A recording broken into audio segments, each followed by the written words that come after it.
ओम बुधाय नमः। ओम शम शनैश्चराय नमः। हे मिथुन राशि के मेधावी, जिज्ञासु और द्विभाषी हृदय वाले मित्रों, मेरा प्रणाम। आज हम आपकी कुंडली के उस कोने में प्रवेश करेंगे जो रहस्यों, मुक्ति और विश्व परे के ज्ञान से भरा हुआ है। आज का विषय है 28 नवंबर 2025 को आपकी कुंडली के 12वें भाव में शनि देव का वक्री से मार्गी होना। भगवान पाराशर कहते हैं, द्वादशे शनि ही संचरन व्ययम दुखम च दर्शयेत, किंतु तप्त्वा पुनर्दद्यात मोक्षम व विपुलम धनम। अर्थात 12वें भाव में विचरता हुआ शनि व्यय और दुख दिखाता है, किंतु तपाने के बाद पुनः मोक्ष अथवा विपुल धन प्रदान करता है। मित्रों, आपकी कुंडली में शनिदेव इस समय द्वादश भाव में विराजमान है। यह भाव व्यय, विदेश, मोक्ष, रहस्य और अंतिम फल का क्षेत्र है। यह वह द्वार है जो भौतिक संसार से परे ले जाता है, और शनि यहां एक कठोर तपस्वी गुरु की तरह बैठे हैं। लेकिन गहरी बात यह है कि आपके लिए शनि नवम भाव यानी भाग्य और दशम भाव यानी कर्म के स्वामी हैं। अर्थात आपका भाग्य और कर्म दोनों ही शनि के न्याय और अनुशासन से बंधे हैं, और वे अब 12वें घर में बैठकर इन दोनों का फल देना या छीनना तय करेंगे।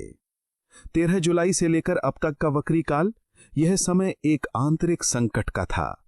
12वें घर के मामले उलझे, अनावश्यक खर्चे बढ़े, नींद उड़ी, पुरानी डर सामने आए, कोई छिपा हुआ विरोधी या गुप्त समस्या परेशान करती रही।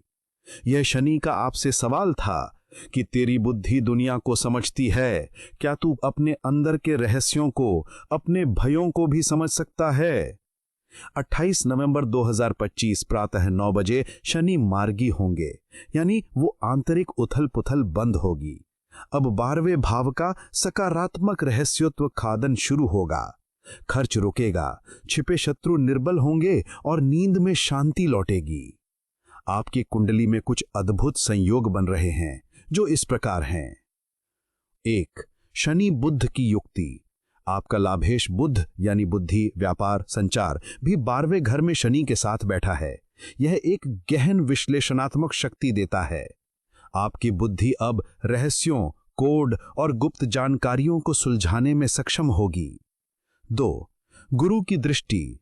देल गुरु बृहस्पति आपके अष्टम भाव यानी रहस्य शोध अचानक लाभ में है और शनि बुध पर दृष्टि डाल रहे हैं। यह गुप्त स्रोतों से ज्ञान और धन का अद्भुत योग है। 3. चंद्रमा का स्थान। आपका मन यानी चंद्रमा यदि शुभ स्थिति में है तो यह पूरा संयोग आपको अंतरराष्ट्रीय ख्याति तक ले जा सकता है। तो अगले 8 महीने मिथुन राशि वालों के साथ क्या क्या घटित होने वाला है, आइए विस्तार से जानते हैं।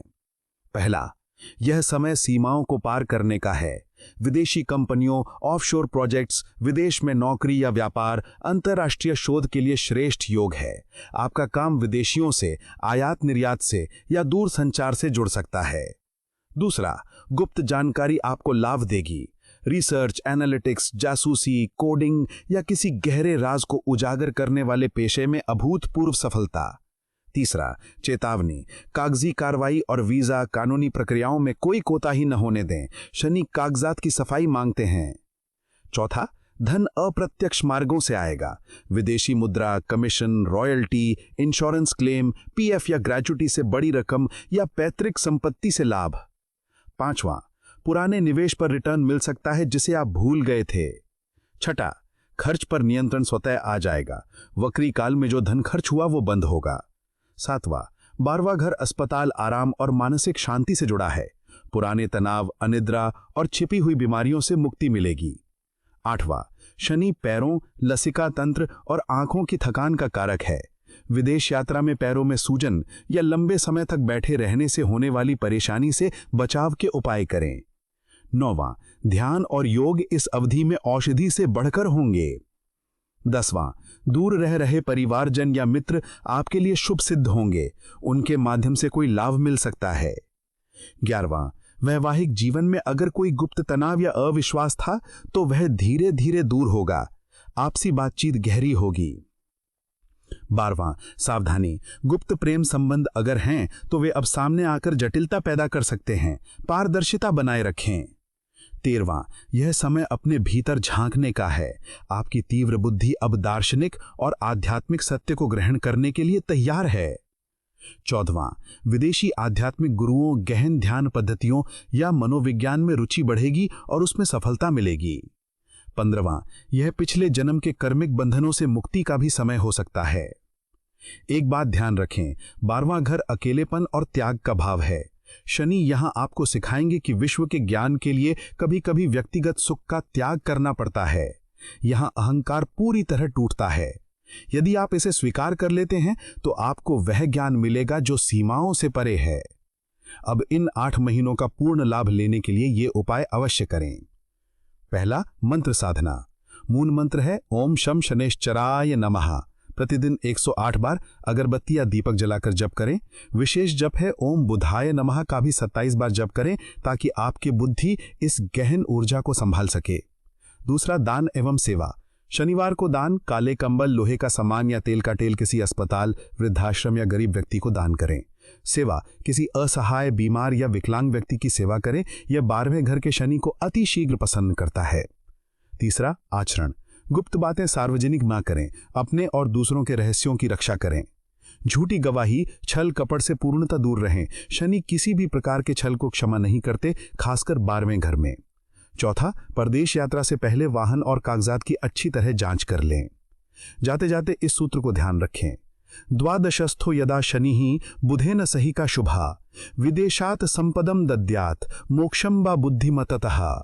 अर्थात जब 12वें स्थान में शनि बुध के साथ शुभ हो तो विदेश से संपत्ति देता है अथवा बुद्धिमत्ता से मोक्ष देता है। मिथुन राशि के जातकों, आपकी बुद्धि का जहाज अब उस सागर में प्रवेश करने वाला है जिसमें सांसारिक धरातल के नक्शे काम नहीं आते। यहां आपको अंतर्ज्ञान और विश्वास का कंपस चाहिए। 28 नवंबर 2025 से शुरू यह यात्रा आपको भौतिक धन से भी अधिक मूल्यवान चीज दे सकती है और वह है आत्मज्ञान। सतर्क रहें, विवेक बनाए रखें और गहराइयों में उतरने का साहस रखें। ओम शांति शांति शांति। जय शनैश्चर देव।